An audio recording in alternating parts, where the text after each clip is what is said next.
সোণাপুৰৰ কচুতলিত উচ্ছেদক লৈ ভয়ংকৰ পৰিস্থিতিৰ উদ্ভৱ হৈছে। উচ্ছেদিত লাঠি জুং লৈ আক্ৰমণ কৰিছে আৰক্ষীক, আৰক্ষীৰ বাহনতো আক্ৰমণ কৰিছে উচ্ছেদিত লোকে আৰু পৰিস্থিতি নিয়ন্ত্ৰণ কৰিবলৈ আৰক্ষীক শূন্যলৈ গুলীচালনা কৰা পৰিলক্ষিত হৈছে। যিহেতু সোণাপুৰৰ উচ্ছেদিত স্থানত 8জনকৈ লোক আঘাতপ্ৰাপ্ত হৈছে, ইতিমধ্যে 2জনৰ মৃত্যু হৈছে আৰু 4জনৰ সংকটজনক অৱস্থাত হস্পিটেলত ভৰ্তি কৰোৱা হৈছে আৰু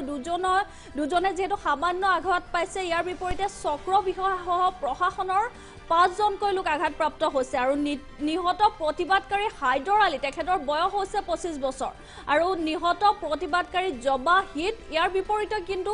আহত প্ৰশাসনৰ লোক ক্ৰমে হাবিলদাৰ দীপেন গগৈ, মানৱজ্যোতি চুতীয়া আৰু অমৰজ্যোতি বৰুৱা। লগতে আঘাতপ্ৰাপ্ত হৈছে সোণাপুৰ চক্ৰ বিষয়াৰ নিতুন খাটনিয়াৰ আৰু ডিচিপি ইষ্ট থানাৰ ডিচিপি মৃণাল ডেকা আৰু আৰক্ষী CRPF বাহিনীয়ে পৰিস্থিতি নিয়ন্ত্ৰণৰ চেষ্টা চলাইছে, কিন্তু নিয়ন্ত্ৰণৰ বাহিৰত আছে এতিয়া পৰিস্থিতি। যিহেতু আৰক্ষীয়ে শূন্যলৈ গুলীচালনা কৰা পৰিলক্ষিত হৈছে। সোণাপুৰৰ দৃশ্য দেখুৱাইছো। সোণাপুৰৰ কচুতলিত এনেদৰে উচ্ছেদক লৈ ভয়ংকৰ পৰিস্থিতিৰ উদ্ভৱ হৈছে। উচ্ছেদিত লাঠি জুং লৈ আক্ৰমণ কৰিছে আৰক্ষীক। আমি এই মুহূৰ্তত গুৰুত্বপূৰ্ণ খবৰ জনাই আছো। আৰক্ষীৰ বাহনতো আক্ৰমণ কৰিছিল উচ্ছেদিত লোকে আৰু পৰিস্থিতি নিয়ন্ত্ৰণ কৰিবলৈ আৰক্ষীয়ে শূন্যলৈ গুলীচালনা কৰা পৰিলক্ষিত হৈছে আৰু ইতিমধ্যে মুঠ 8জনকৈ লোক আঘাতপ্ৰাপ্ত হৈছে আৰু 2জনৰ মৃত্যু হৈছে। আৰু আমাৰ সৈতে সবিশেষ জনাবলৈ আমাৰ সৈতে সংযুক্ত হ'ব ইতিমধ্যে সোণাপুৰৰ মৃতকৰ ঘৰত উপস্থিত আছে একমাত্ৰ এনি নিউজৰ সাংবাদিক বিকাশ দাস। আমি পুনে সংযুক্ত হ'ব বিচাৰিছো বিকাশ দাসৰ সৈতে। হেল্ল', আমি কিছু সময় পাছতে বিকাশ দাসৰ সৈতে সংযুক্ত হ'বলৈ চেষ্টা কৰিম। যিহেতু সোণাপুৰৰ খবৰ জনাই আছো, সোণাপুৰত এক উত্তপ্ত পৰিস্থিতিৰ উদ্ভৱ হৈছে। সোণাপুৰৰ কচুতলিত ভয়ংকৰ ঘটনা সংঘটিত হৈছে আৰু এনেদৰে উচ্ছেদিত লাঠি জুং লৈ আক্ৰমণ কৰিছে প্ৰতিবাদকাৰী আৰু আৰক্ষী প্ৰশাসনৰ লোকক আৰু ভাঙিলে আৰক্ষীৰ বাহনো আৰু এনেদৰে ভয়ংকৰ পৰিস্থিতিৰ উদ্ভৱ হৈছে। উচ্ছেদিত লাঠি জুং লৈ আক্ৰমণ কৰিছে আৰক্ষীক, আৰক্ষীৰ বাহনত আক্ৰমণ কৰিছে উচ্ছেদিত লোকে। পৰিস্থিতি নিয়ন্ত্ৰণ কৰিবলৈ আৰক্ষীয়ে শূন্যলৈ গুলীচালনা কৰিছে আৰু উচ্ছেদিতৰ ৰুদ্ৰৰূপ দেখি পলাইছে আৰক্ষী। আহত হৈছে সোণাপুৰ ৰাজহ চক্ৰ বিষয়া, লগতে 2জনকৈ লোকৰ মৃত্যু হৈছে। এই মুহূৰ্তত মৃতকৰ যি 2গৰাকী লোকৰ মৃত্যু হৈছে। এগৰাকী মৃতকৰ ঘৰত উপস্থিত আছে আমাৰ এনি নিউজৰ সাংবাদিক বিকাশ দাস উপস্থিত আছে। আমি পুনে সংযুক্ত হৈছো বিকাশ দাসৰ সৈতে। বিকাশ দাস, এই মুহূৰ্তত কি পৰিৱেশে বিৰাজ কৰিছে সোণাপুৰত? হয় ঋতুস্মিন, আমি প্ৰাগ তথা এনি নিউজে এক্সক্লুচিভলি আমি ইয়াতে উপস্থিত হৈছোঁ। সোণাপুৰৰ কচুতলি যি অঞ্চল আছে, কচুতলি অঞ্চলত আমি উপস্থিত হৈছোঁ আৰু ইয়াতে দেখা গৈছিলে যে পুৱাৰ ভাগৰ পৰাই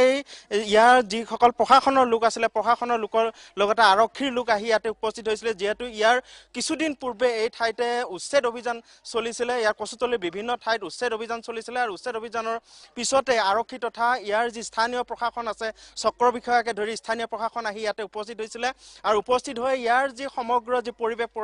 পৰ্যবেক্ষণ কৰিছিলে। পৰ্যবেক্ষণ কৰাৰ ফলতে উচ্ছেদিতসকল আৰু আৰক্ষীৰ মাজত কিছু মত বিনিময় হয় আৰু মত বিনিময় হোৱাৰ ফলতে হয়তো এক অপ্ৰীতিকৰ পৰিস্থিতিৰ সৃষ্টি হয় আৰু অপ্ৰীতিকৰ পৰিস্থিতিৰ সৃষ্টিৰ ফলতে দুই পক্ষৰ মাজত এক হতাহতিৰ পৰিৱেশৰ সৃষ্টি হয় আৰু এই হতাহতিৰ পৰিৱেশৰ ফলতে কেইবাজনো যি উচ্ছেদিত লোক আমি শেহতীয়াকৈ জানিব পৰা মতে প্ৰায় 10জনকৈ লোক আঘাতপ্ৰাপ্ত হৈছে আৰু 2জন লোক ইতিমধ্যে মৃত্যু মুখত পৰা বুলি আমি জানিব পাৰিছোঁ। আৰক্ষীৰ লোকো আঘাতপ্ৰাপ্ত হৈছে, 3জনকৈ আৰক্ষীৰ লোক আঘাতপ্ৰাপ্ত হৈছে, ইয়াৰ চক্ৰ বিষয়া আঘাতপ্ৰাপ্ত হৈছে আৰু মৃত্যুবৰণ কৰা এগৰাকী লোকত আমি এক্সক্লুচিভলি এনি নিউজ তথা প্ৰাগ নিউজে আমি ইয়াতে উপস্থিত হৈছোঁ। হাইদৰ আলীৰ বাসগৃহত আমি উপস্থিত হৈছোঁ। ইয়াত দেখুৱাইছোঁ সমগ্ৰ পৰিৱেশ। ইয়াত যিসকল লোক আছে ইয়াতে আহি উপস্থিত হৈছে আৰু উপস্থিত হোৱাৰ লগতে ইয়াৰ যি পৰিৱেশ আমি আমাৰ দৰ্শকসকলক দেখুৱাবলৈ প্ৰয়াস কৰিছোঁ। এনেধৰণে যি হাইদৰ আলীৰ যি বাসগৃহ আছে, আমি এই হাইদৰ আলীৰ বাসগৃহত আমি উপস্থিত হৈছোঁ। এগৰাকী যি উচ্ছেদিত লোক ইতিমধ্যে মৃত্যু ঘটা আমি বুলি গম পাইছিলোঁ। 2জনকৈ লোক মৃত্যু মুখত পৰিছিলে আৰু সেই 2জনৰ এজন ইতিমধ্যে ঘৰত আমি এক্সক্লুচিভলি আমি উপস্থিত হৈছোঁ। এগৰাকীৰ ঘৰত আমি উপস্থিত হৈছোঁ, দেখুৱাইছোঁ ইয়াৰ পৰিৱেশ যে কেনেধৰণৰ এক অপ্ৰীতিকৰ পৰিৱেশৰ সৃষ্টি হ'ব পাৰে। 2গৰাকীকৈ লোক মৃত্যু মুখত পৰিছে, কেইবাগৰাকীকৈ আঘাতপ্ৰাপ্ত হৈছে। আজি কিছুদিনৰ পৰা দেখা গৈছে স্থানীয় লোক আছে, আমি তেওঁলোকৰ পৰা জানিব বিচাৰিম। যিহেতু আজি কিছুদিনৰ পৰা উচ্ছেদ অভিযান চলি আহিছে, আজি কেইবাজনো আঘাতপ্ৰাপ্ত হৈছে, 2গৰাকী মৃত্যুবৰণ ঘটিছে, কি ক'ব? মোৰ ভাই কি কৰিছে মোৰ ভাই যে মাৰিলে ইমানখিনি মোৰ দেউতা এইটো মোৰ দেউতা চব কান্দি আছে এইটো কি কৰিব লাগে আপুনি বোলে কৰক মোৰ এতিয়ালৈকে খবৰ পোৱা নাই মোৰ ভাইটিক আমাৰ ইনসাফ লাগিব দেশৰ কাৰণে চাৰি হৈছে দেশ শহীদ কৰিছে আপোনাৰ ওচৰলৈকে এতিয়া ৰাতিপুৱাৰ পৰা মই গৈছিলোঁ মোৰ ডিউটি তেতিয়া আহি দেখা পাইছোঁ আৰক্ষীৰ লোক উপস্থিত হৈ আছে তাৰপিছত দেখা পাইছোঁ বহুত হাল্লা চিল্লা হৈ আছে বম ফুটি আছে তাৰপিছত দৌৰা দৌৰি কৰি আছে আৰক্ষীৰ লোক দৌৰি আছে উচ্ছেদ লোৱা মানুহখিনি এটা জেগাত ধান লৈছিল ধান লোৱাৰ পিছত এই ধান লোৱা জেগাখিনি বস্তু বাহিনী ডিচিপিটি গাঁথা খান্দি বস্তুখিনি ঢাকিব খুজি আছে সেইকাৰণে বস্তু সিহঁতে খান্দি পোৱা নাই খান্দি নোহোৱাৰ কাৰণে চব বস্তু লৈ ওলাই আহিছে আৰক্ষীৰ লোক আক্ৰমণ কৰিবৰ কাৰণে এতিয়া বস্তুখিনি তাতে সিহঁতৰ জেগাই পোৱা নাই সেইখিনি অঞ্চললৈকে নিয়ম হ'ল কি মানুহখিনি আহিব লাগিছিল আহি তদন্ত কৰি মানুহখিনি ক'ত আছে কিবা এটা আলোচনা কৰি জায়গা দিব লাগে বস্তুখিনি আচলতে যে কিছুদিন পূৰ্বে যি উচ্ছেদ অভিযান চলিছিলে উচ্ছেদ অভিযান চলাৰ পিছতে এই ঠাইলৈকে আৰক্ষীৰ লোক আজি আহিছিলে আৰু আৰক্ষীৰ লোক আহি যি উচ্ছেদিত লোকসকলৰ যিসমূহ সামগ্ৰী আছিলে সেই সামগ্ৰীসমূহ ইয়াৰ পৰা তেওঁলোকে নিলগত লৈ যোৱাৰ বাবে তেওঁলোকে ক'বলৈ আহিছিলে বা তেনেধৰণৰ যে তেওঁলোকৰ মাজত এক যুক্তিতৰ্কৰ যি সৃষ্টি হৈছিলে তাৰ ফলতে হয়তো এক হতাহতি পৰিৱেশৰ সৃষ্টি হৈছিলে তাৰ ফলতে ইয়াৰ যি স্থানীয় যিসকল লোক আছে ইয়াৰ লগতে আৰক্ষীৰ মাজত এক হতাহতি পৰিৱেশৰ সৃষ্টি হয় আৰু তাৰ ফলতে এক অপ্ৰীতিকৰ পৰিৱেশৰ সৃষ্টি হয় আৰু অপ্ৰীতিকৰ পৰিৱেশৰ সৃষ্টি হোৱাৰ ফলতে কেইবাজনকো লোক বৰ্তমানলৈকে আমি জানিব পৰা মতে প্ৰায় 10জনকৈ লোক আঘাতপ্ৰাপ্ত হৈছে আৰু 2জন লোক মৃত্যুবৰণ ঘটিছে আমি মৃত্যুবৰণ ঘটা এগৰাকী লোকৰ ঘৰত আমি আৰু বিকাশ আপুনি যদি শুনিছে সোণাপুৰৰ যিহেতু আপুনি মৃতকৰ পৰিয়ালত উপস্থিত আছে যোৱা কিছুদিন ধৰি উচ্ছেদ চলিছিল যোৱা প্ৰায় 3 দিন ধৰি শান্তিপূৰ্ণভাৱে উচ্ছেদ অভিযান চলিছিল প্ৰশাসনৰ লোকে উচ্ছেদ কৰিবলৈ উপস্থিত হৈছিল কিন্তু শান্তিপূৰ্ণভাৱে চলিছিল এই উচ্ছেদ অভিযান কিন্তু আজি হঠাতে কিয় এনে ধৰণৰ উত্তেজনাপূৰ্ণ পৰিস্থিতি বিৰাজ কৰে বিকাশ হয় ঋতুস্মিতা এটা কথা ক'ব লাগিব যেহেতু যি উচ্ছেদ অভিযান হৈ গৈছিলে উচ্ছেদ অভিযান শান্তিপূৰ্ণভাৱে হৈছিলে হয়তো ইয়াত আমি সন্দেহ কৰিব পাৰোঁ হয়তো কোনো তৃতীয় পক্ষৰ লোক ইয়াত জড়িত আছে নেকি যোনে নেকি এওঁলোকক মানে এই এনেধৰণৰ পৰিৱেশলৈকে আগবঢ়াই নিলে বা কোনো তৃতীয় শক্তি জড়িত হৈ আছে নেকি তেওঁলোকৰে দুই হেৰিৰ মাজত কোনোবা তেওঁলোকে আহিছে নেকি বা তেনেধৰণৰ যি এনেকুৱা ধৰণৰ অশান্তিকৰ যি পৰিৱেশৰ সৃষ্টি হ'বলৈ পালে বা 2জনকৈ লোক মৃত্যুবৰণ কৰিবলগীয়া হ'ল তাত কোনোবাৰ হাত আছে নেকি সেয়া আচলতে ইয়াৰ পিছত যি তদন্ত হ'ব আৰক্ষী বা বিষয়াৰ যিসকলৰ তদন্ত হ'ব তদন্তৰ পিছতহে আচলতে যি সঠিক যি তথ্য সেই তথ্য পোহৰলৈ আহিব ঋতুস্মিতা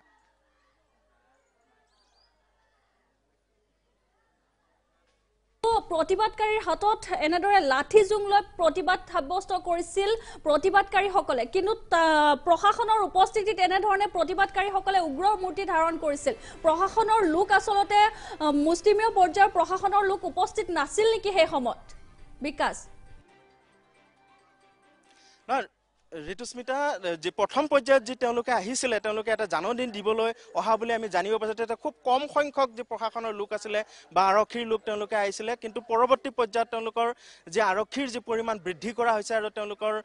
যি আৰক্ষীৰ সংখ্যা বৃদ্ধি কৰাইছে বা প্ৰশাসনৰ লোক বৃদ্ধি কৰা হৈছে কিন্তু প্ৰথম অৱস্থাত কম সংখ্যক লোকেৰে তেওঁলোকে আহিছিলে আৰু অহাৰ ফলতে হয়তো যি গাঁওবাসী আছে বা যি উচ্ছেদিত যিসকল লোক আছে তেওঁলোকৰ মাজত কিছু তেওঁলোকৰ মত বিতৰ্ক হয় বা কোনো তৃতীয় পক্ষ হয়তো জড়িত থাকিব পাৰে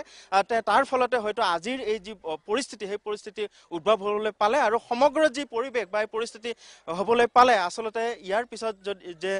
যি তদন্ত হ'ব বা তদন্তৰ পিছতহে যে সঠিক যি তথ্য পোহৰলৈ আহিব ঋতুস্মিতা বিকাশ অধিকাৰী আপোনাৰ সৈতে স্থানীয় একাংশ লোক দেখা পাইছোঁ স্থানীয় লোকে যিহেতু প্ৰত্যক্ষ কৰিছিল সমগ্ৰ ঘটনাৰ সাক্ষী হৈ পৰিছিল এই মুহূৰ্তত যদি স্থানীয় লোকৰ কিছু ভাষ্য আমি শুনিব পাৰোঁ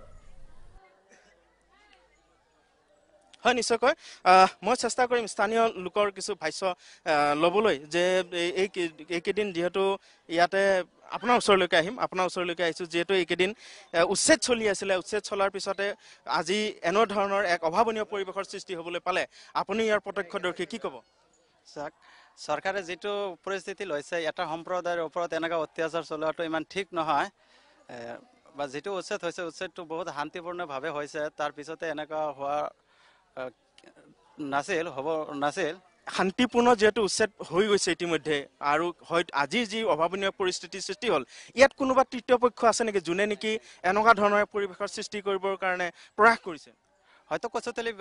গাঁওবাসীৰ ভিতৰত এনেকুৱা নাই কচুতলি নহ'লে হয়তো বাহিৰৰ কোনোবা তৃতীয় পক্ষ থাকিব পাৰে নেকি থাকিব পাৰে এনেকৈ থাকিব পাৰে নহ'লে এনেকৈ নহ'লে হয়তো থাকিব পাৰে হয় তেওঁলোকে শংকা কৰিছে আচলতে হয়তো কোনো তৃতীয় পক্ষৰ ফলতেই এনেধৰণৰ এই পৰিৱেশ উদ্ভাৱন হ'বলৈ পালে কিয়নো বিগত দিনকেইটাত খুব শান্তিপূৰ্ণভাৱে ইয়াৰ যি উচ্ছেদিত কাৰ্য হৈ গৈছিলে আজি অভাৱনীয়ভাৱে আচলতে ইতিমধ্যে উচ্ছেদ যি কাৰ্য সেই কাৰ্য সমাপন হৈ গৈছে তাৰপিছত আজি অভাৱনীয়ভাৱে তেওঁলোক আহি ইয়াত খবৰ লোৱাৰ কিছু সময়ৰ পিছতে তেওঁলোক খুব উগ্ৰ হৈ পৰে আৰু তাৰ ফলতে এক অপ্ৰীতিকৰ পৰিৱেশৰ যি সৃষ্টি হয় তেওঁলোকে শংকা কৰিছে ইয়াৰ যি তেওঁলোকে স্থানীয় যিসকল উচ্ছেদিত লোক আছে বাহিৰৰ হয়তো কোনো লোকে হয়তো আহি প্ৰৰোচনামূলক কিছু কাম কৰিব পাৰে তাৰ ফলতে হয়তো আজিৰ এই যি পৰিৱেশ আজিৰ যি পৰিস্থিতি উদ্ভাৱন হ'বলৈ পালে ঋতুস্মিতা ধন্যবাদ জনাইছো বিকাশ দাস আপুনি সবিহে দেখুওৱাৰ বাবে যেহেতু সোণাপুৰৰ খবৰ জনাই আছো সোণাপুৰৰ কচুতলি তেনেধৰণে উচ্ছেদক লৈ ভয়ংকৰ পৰিস্থিতিৰ উদ্ভৱ হৈছে উচ্ছেদিত লাঠি জোং লৈ এনেদৰে আক্ৰমণ কৰিছিল আৰক্ষীক এই মুহূৰ্তত সোণাপুৰৰ পৰা বিকাশ দাসে সবিহে দেখুৱালে বিকাশ দাসক আমি ধন্যবাদ জ্ঞাপন কৰিছো আমি দৃশ্য দেখুৱাইছো সোণাপুৰত এনেদৰে উচ্ছেদিত লোকে আক্ৰমণ কৰাৰ ঘটনা সংঘটিত হৈছে 3 দিন ধৰি যেহেতু প্ৰশাসনে উচ্ছেদ চলাইছিল কিন্তু শান্তিপূৰ্ণভাৱে এনেধৰণে উচ্ছেদ অভিযান চলিছিল কিন্তু তাৰ মাজতে আজি এনেদৰে অভাৱনীয় পৰিৱেশৰ উদ্ভৱ হয় এক অপৰিকল্পিত যে অভাৱনীয় পৰিৱেশৰ উদ্ভৱ হোৱা পৰিলক্ষিত হৈছিল আৰু উচ্ছেদিত এনেধৰণে লাঠি জোং লৈ আৰক্ষীক আক্ৰমণ কৰিছিল প্ৰশাসনৰ লোকক আক্ৰমণ কৰিছিল আৰক্ষীৰ বাহনো ভাঙি পেলোৱা পৰিলক্ষিত হৈছিল আৰু উচ্ছেদিত ৰুদ্ৰৰূপ দেখি পলায়ন কৰিবলৈ বাধ্য হৈছিল আৰক্ষী প্ৰশাসনৰ লোক আৰু বিগত 4 দিন ধৰি সোণাপুৰৰ কচুতলিত এনেদৰে অবৈধ বেদখলকাৰীৰ বিৰুদ্ধে অভিযান চলিছিল কিন্তু অতি শান্তিপূৰ্ণভাৱে উচ্ছেদ অভিযান চলিছিল কিন্তু আজি অভাৱনীয় পৰিৱেশৰ উদ্ভৱ হোৱা পৰিলক্ষিত হৈছিল আজি হঠাতে কিন্তু তাত তৃতীয় পক্ষৰ যি অবাধ কৰ্মৰ অভিযোগ উত্থাপন হৈছে তৃতীয় পক্ষৰ এনেদৰে অবাধ কৰ্মৰ অভিযোগ উত্থাপন হৈছে আৰু আঘাতপ্ৰাপ্ত হৈছে বহুকেইজন লোক 8জনকৈ লোক আঘাতপ্ৰাপ্ত হৈছে আৰু 2জনৰ মৃত্যু হৈছে 4জনৰ অৱস্থা সংকটজনক বুলি জানিব পৰা গৈছে ইয়াৰ বিপৰীতে কিন্তু চক্ৰ বিষয়া সহ প্ৰশাসনৰ 5জনকৈ লোক আঘাতপ্ৰাপ্ত হোৱা পৰিলক্ষিত হৈছে